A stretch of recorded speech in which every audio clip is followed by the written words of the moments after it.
Welcome to the Online Success Journey Podcast, your opportunity to discover and learn from entrepreneurs like yourself.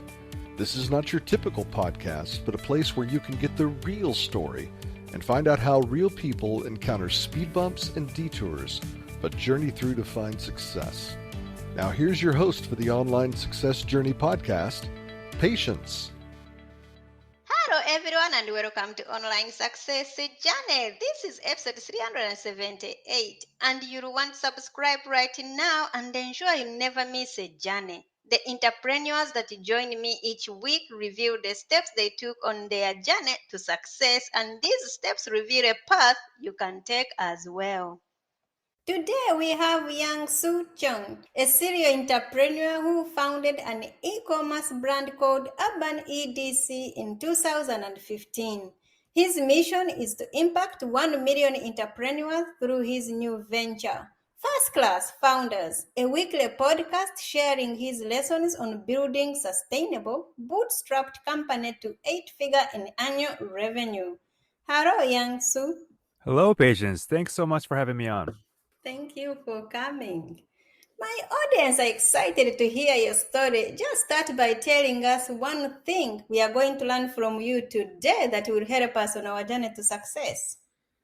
Yeah, no, I think that throughout my journey, I've had a lot of ups and downs, and the one thing that I always stress to other entrepreneurs is, to remain steady and focus on what you can control, and don't get too low on yourself when things are down, and at the same time, don't get too high on yourself when things are going well, and just kind of keeping a steady progress. I found that to be the best, way to deal with, the ups and downs of entrepreneurship. I can't wait to hear more about that. Let's get started with the basics. Can you tell my audience a little bit about your background, about what you did before you started your own business? Absolutely. So I graduated in 2009 from college, and obviously a great time to graduate with a great recession. But I was fortunate enough to find a job on Wall Street in New York City right out of college. And I worked in New York for about 2.5 years or so. I was at a trading company. Actually worked at 2 trading companies during my tenure in New York. But around that time, I did some side hustle projects, and I discovered that, I was really more into entrepreneurship than finance. And so I decided to buy a one-way ticket to San Francisco. And this is around September 2011. And yeah, I just came out here in San Francisco. I only knew one high school friend and one college friend at the time. And, I was crashing with my high school friend on an air mattress on the floor for 3 months. And that was not fun. My back was killing me. But yeah, I had to do what I had to do. It was just living out of one suitcase. And yeah, it was not, it was not a great time, but it was something that I felt like needed to be done for me to surround myself with the entrepreneurial network and the startup community here in the Bay Area. So yeah. Wow. What background? Why do you do what you do? Yeah, so I started Urban EDC in 2015. I actually worked at a cryptocurrency company in 2014. This is before all the craziness that took off after that. But I was a software engineer, and I wanted to essentially start my own thing because, first of all, when the company that I was working with, there was a lot of regulations that was happening, and I didn't want to get bogged down with regulation. I wanted to kind of have, a path of my own and something that I can control myself. And so I decided to start Urban EDC, which is my first company. This is again back in 2015. And yeah, Urban EDC EDC stands for everyday carry. And so these are items that you carry on a daily basis, like your wallet, a watch, a pen, maybe a flashlight or a pocket knife.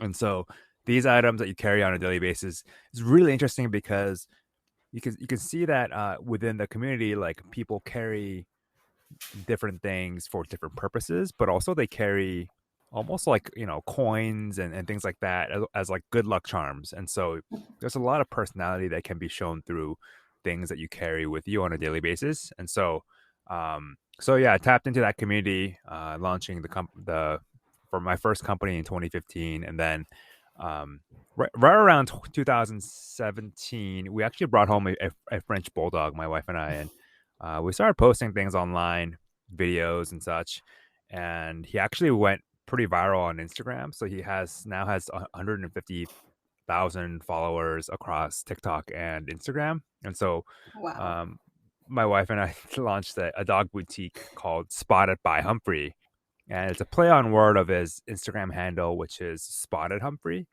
And so that boutique shop came out of I guess, the opportunity that we got of him just going viral on social media. And then in 2019, we had a lot of issues with our fulfillment, and we actually had a lot of people asking us, "Hey, who's doing your fulfillment?" Because I have a lot of issues with my fulfillment, and so I decided to launch a climate neutral certified third party logistics company called GrowthJet. And we just moved into a 39,000 square foot warehouse, and it's going really well for us. And then, yeah, recently I launched my own podcast, as you mentioned earlier, First Class Founders. And so now my mission really is to impact and inspire other entrepreneurs, and kind of share the lessons and learnings that I had going through this. And it's really like a podcast that I wish I had, when I was going through all these ups and downs of entrepreneurship. So, Thank you. Let's put man aside. How do you know you are successful? how do I know I'm successful? Yeah. So this is a good question, and I think that the answer to this question has evolved as I've grown and matured as an entrepreneur. And so when I first began, obviously, like, my number one goal is to survive, because, I have to make a living with the company and as a business. And so it's a very like a survival mode. And I like to make the analogy of like an actual baby. So when a human baby is born, they're trying to survive, and you just kind of have to just do whatever you need to do.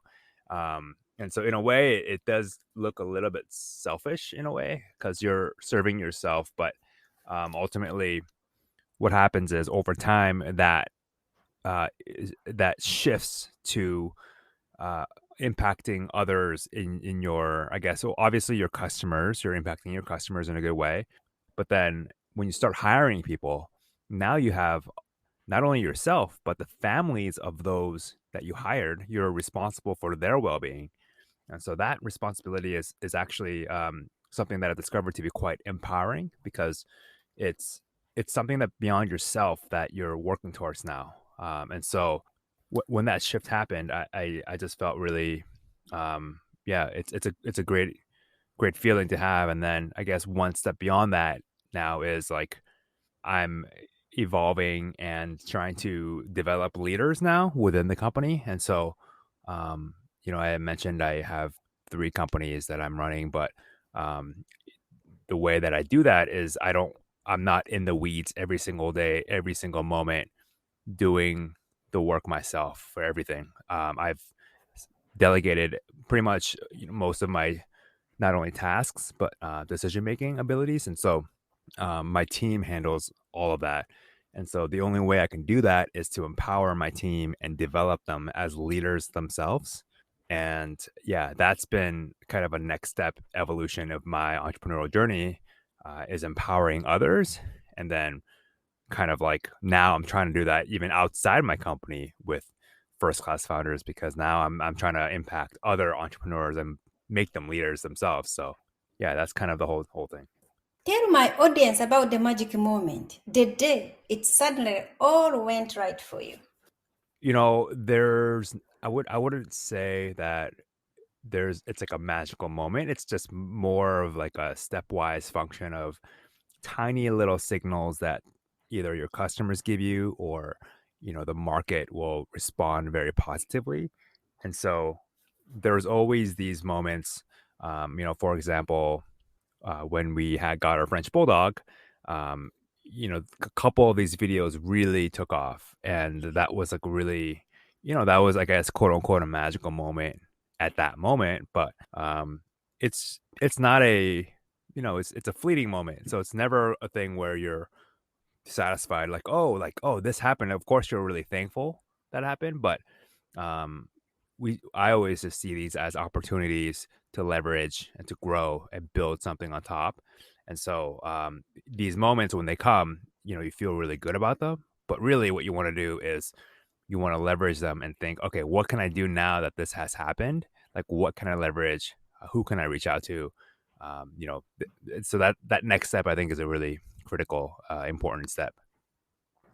Tell my audience some of your biggest lessons that you have learned over your entrepreneurial journey.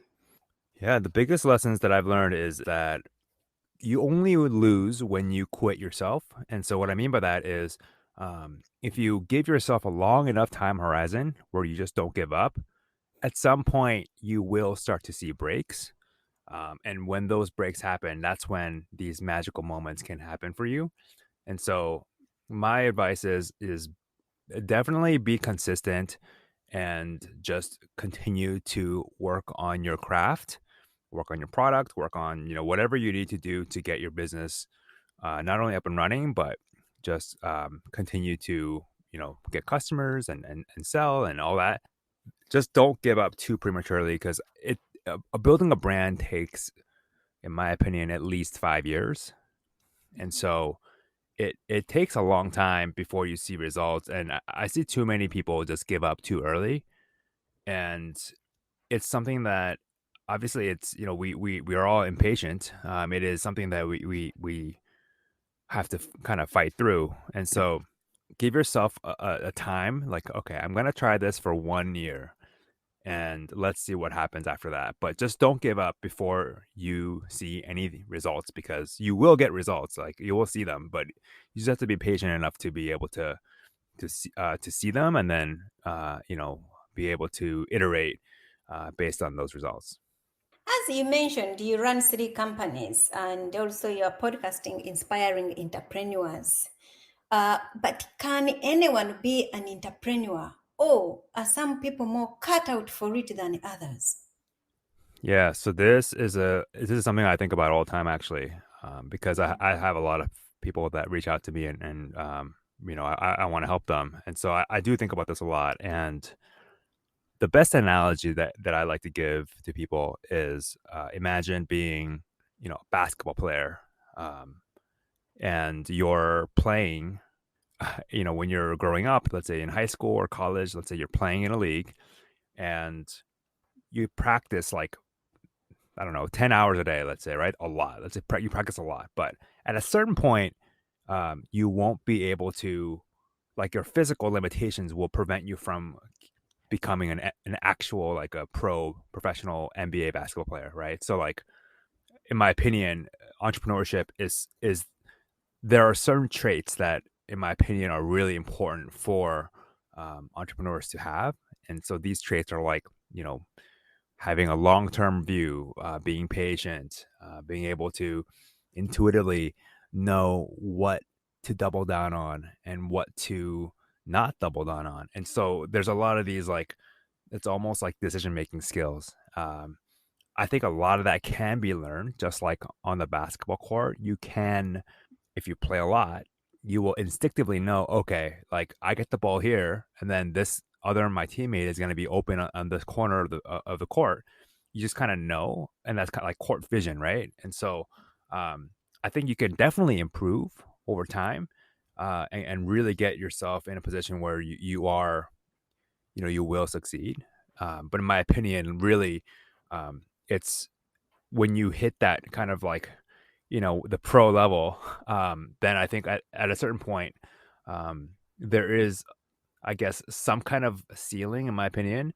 But it's not like you can push that really, really far. And someone like LeBron James, I mean, when he was playing basketball, he also started just like everyone else. Like, he didn't know how to play, right? But he just kept going at it. and basically like you're able to break through these barriers and continue. And the good thing about entrepreneurship is that unlike basketball where only professionals really get paid the big bucks. I mean, you can't really play amateur league and get paid for playing amateur league, right? So I think for entrepreneurship though, like you don't have to build a billion-dollar company. You can just have, you know, something smaller that gives you happiness and fulfillment, and you can make a pretty good living out of it. So that's the really the beauty of entrepreneurship is that you don't need to be the absolute best in the world at it to make a living. I mean, you can be like pretty good at it and just be able to have a fantastic life doing what you love. And yeah, that's the beauty of entrepreneurship. What have you learned from business as a whole? Business is honestly the best teacher that I've ever had. And I say that because it's something that is something that you cannot really control. So a lot of unexpected changes, a lot of unexpected things that will pop up that teach you to be patient. And also like, a lot of the things that happened in my business that I thought initially were really bad have ended up being really good. And so change is something that can be looked at as an opportunity and something that you can take advantage of rather than something to be fearful of and something to kind of like, run away from. And so business for me is really almost like a life philosophy in terms of like the lessons you can learn from it. And so, yeah, it's been a fantastic journey. If you could rerun the first year of your business, what would you definitely not do? First year of the business, it's all about figuring out who you're trying to serve, what community you're trying to tap into, and what problem that they have. And so when you first start, you you need to solve a real problem for a community that you're tapping into. And so that's really the first thing. And then once you have once you think of a solution that you think will solve a problem, then you can test that. And so just to give an example, when I launched Urban EDC, I actually bought items off of Amazon and resold them at the same price. So I didn't make any money off of it. But what it did was it validated the idea that people would be receptive to a boutique store selling everyday carry gear because there was none that existed back then. And so I was able to get validation that there was some kind of demand for this and that people will be receptive to it. And so I'd say the definitely first step is tapping into a community of people that and trying to solve a problem for them. And then the next thing will be validating an idea that you have, either through pre-selling or just get just people's opinions about your solution to a problem. And then I would also add one more thing: when you're validating, you really want people to actually give you money for that product, because a lot of people will say they'll buy it, but then when you actually tell them, "Hey, here's the product," they won't buy it. And so a lot of people actually they want to be nice and they want to support you, which is totally fine. That's great, but they may not tell you the truth about whether or not that problem is actually or your solution is being solved by or their problem is being resolved by your product. And so it's really important to listen to the customers that actually purchase versus just people out like in your inner circle. And so I always tell my other entrepreneurs, like, don't put your product in front of friends and family because they want you to succeed and they're going to tell you everything you want to hear. And so, when I launched Urban EDC, I didn't tell any of my friends. And so that might seem a little crazy, but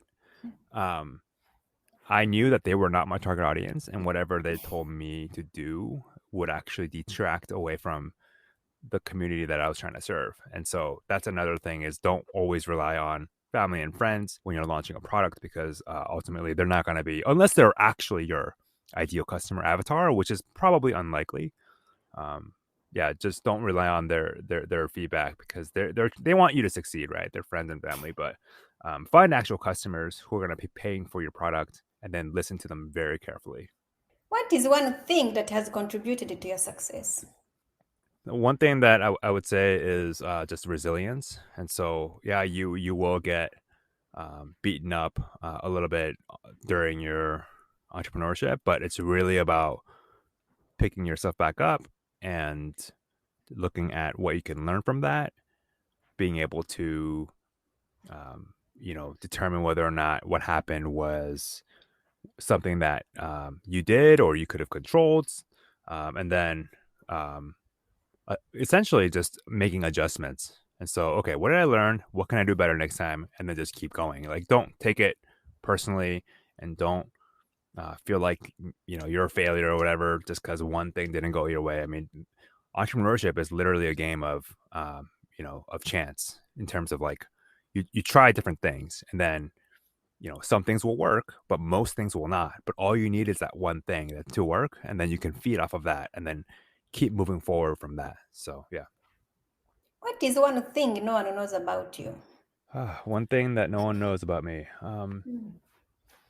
Well, I am actually a pretty big sports fan, and so I grew up around Boston, Massachusetts, and so I'm a big Celtics, Bruins, Red Sox fan, and the Patriots. So yeah, when I'm not working on business, I like to unwind by watching sports. Thank you. Why did you leave your job at Repro in the fast-growing industry like crypto? Do you regret your decision? Yeah, so this is something I also think about a lot. I don't regret it because at that moment in time, when I was leaving, the decision was an easy decision for me. And so, each of us makes decisions every single day based on information that we know at that exact moment in time. And of course, some of those decisions can be bad decisions, but when I look back at that moment that I had, I don't really regret that decision. Although obviously after the fact, the industry has really grown a lot. And yes, if I stayed there longer, I would have probably been successful in that area. But what's funny is I don't want to be known as a guy that made a lot of money off of crypto. Like that, to me, that is not something that I want to be known for, I guess, right? So I want to be known as an entrepreneur, and eventually as like a philanthropist. And what I really think about, what is my inner values and my inner mission in my life? Like crypto doesn't have a lot to do with that. So I'm happy with the decision that I made. And so, yeah, I mean, just essentially that's the decision I made, and just move on from that. In your businesses, do you have a mentor or a coach yourself? So I devour podcasts and other YouTube channels that have entrepreneurship on them, and that's really been where I've learned a lot in the past. I've also read a ton of business books, and I would say those are really, I don't know if you would actually call them mentors, but they're definitely resources that I look for and look to whenever I'm like stuck on something. The beauty of living in today's world is that literally you can find an answer or resources to almost every single problem that you have. And so what's lacking now is not information. It's actually the determination and the perseverance to actually learn and then implement those. And so, in my opinion, yeah, all those things are kind of mentors that I've had. And I mean, in the future, I will also look to others who are just beyond me for guidance, and they may not even know that I'm I'm like listening to them or whatever. But in my opinion, that's kind of honestly, like, we're living in such a crazy time that it's just honestly like the best time to be alive for an entrepreneur right now. Let's talk about your business. Tell us about it and how can we join you? Yeah, so I have a few businesses. One is Urban EDC. So we have a lot of cool things like pens. So if you enjoy titanium, brass, copper pens, we have things like that. We also have like desktop pocket toys. So a lot of these like smaller things you would carry on a daily basis. That's at urbanedc.com. My wife and business partner, she runs spottedbyhumphrey.com, which is a online dog boutique, and it's very well curated. My wife does a fantastic job curating all the best dog gear out there. And then if you have an e-commerce store and you're looking for fulfillment, so picking and packing your orders, you can check out growthjet.com. That's my climate neutral certified 3PL. And then lastly, if you're an entrepreneur just getting started, then First Class Founders is a podcast that I'm really devoting a lot of time and energy into right now, and it's starting to do pretty well. So you can check that out as well. It's firstclassfounders.com. And how can we connect with you? Yeah, so I'm really active right now on Twitter. You can find me at Yong-Soo Chung, YONGSOOCHUNG. And I started posting on LinkedIn as well. So you can find me on LinkedIn as well. You can just search for my name and I'll probably pop up. Thank you. There will be more from Yong-Soo in a moment. If you are encouraged by Yong-Soo's journey, please go to my website at onlinesuccessjourney.com, where you'll find more amazing free content. Are you struggling to achieve one or more of your major goals? Do things like fear, confusion, and overwhelm get in the way? Then maybe I can help. I work with clients to support them get unstuck and make massive leaps forward to create their dream life. Go to onlinesuccessjourney.com/coaching and let's chat on Zoom to see if we are the right fit for each other. That's onlinesuccessjourney.com/coaching. Now, Yong-Soo, I would love for you to share more with my audience if you're up for it. Let's do it. Thank you. Do you watch movies or read books? I'm mostly a book reader. Tell us, what is your favorite book that has some relevance to being an entrepreneur? Yeah, this is a tough question. I read a lot of books, and I would say anything by Jim Collins is highly recommended.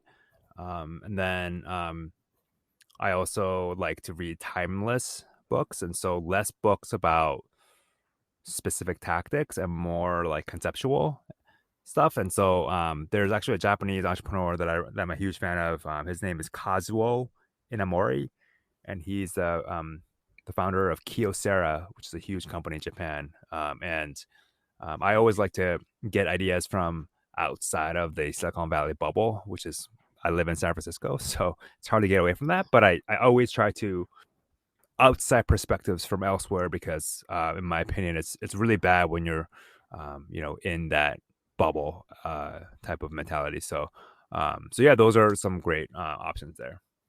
If your business was down to its last $100, how would you invest it?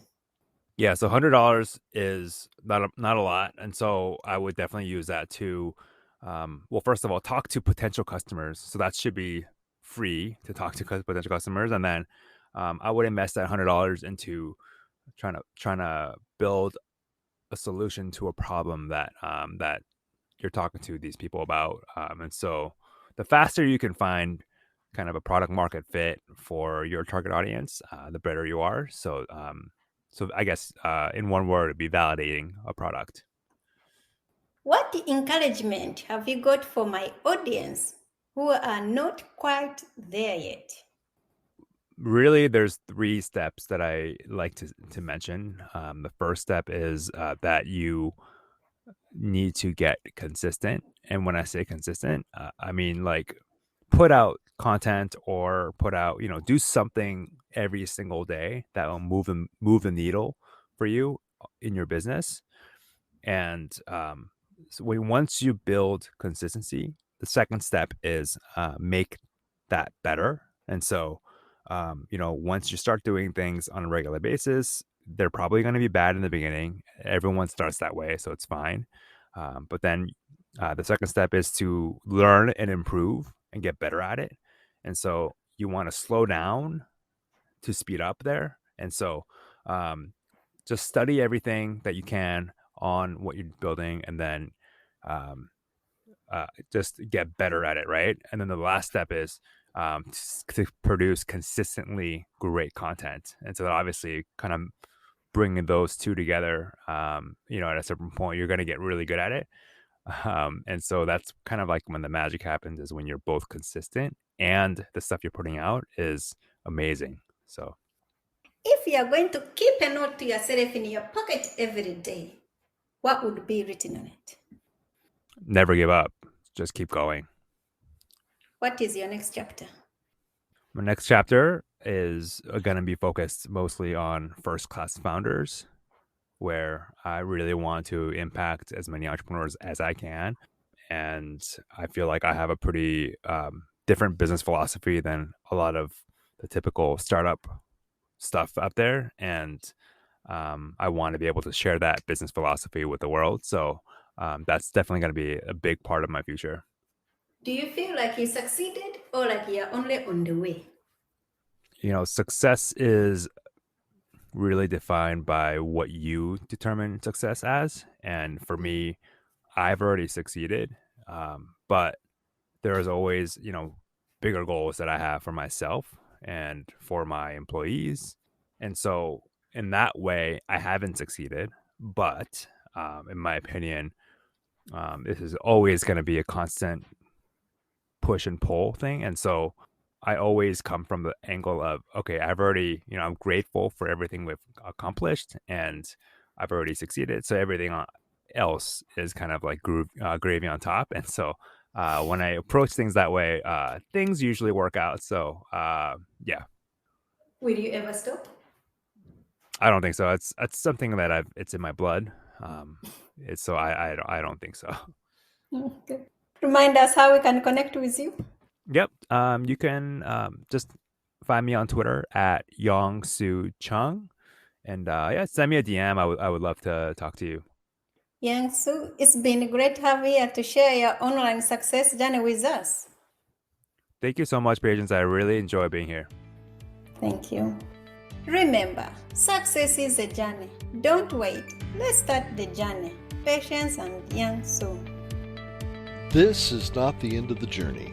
We hope you've enjoyed listening to Patience and her guest, and want you to know that there are hundreds of episodes available at onlinesuccessjourney.com.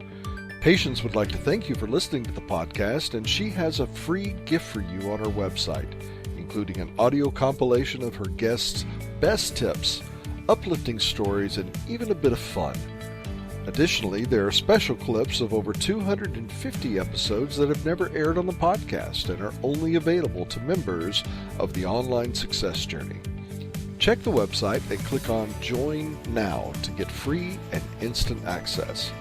Of course, you know that listening to the journeys of others helps us each chart our own path. So make sure you're subscribed on the favorite platform you have to be notified as each new interview is posted. There are so many ways to stay connected to the Online Success Journey and listen in. And if you're enjoying the podcast, we appreciate your help in telling others. One of the best ways to share the benefit you get is to rate and review the podcast at Apple Podcasts and other sites. We appreciate your help and your willingness to share the journey. One last thing. If you're feeling a bit lost or overwhelmed on your own journey, Patience can help. Check out our coaching sessions on how to set goals and double your productivity while you're at the website. Working with Patience is a great way to get back on the right path. On behalf of Patience, and until next time, thanks once more for listening. It is our hope that this podcast will guide you on your own online success journey.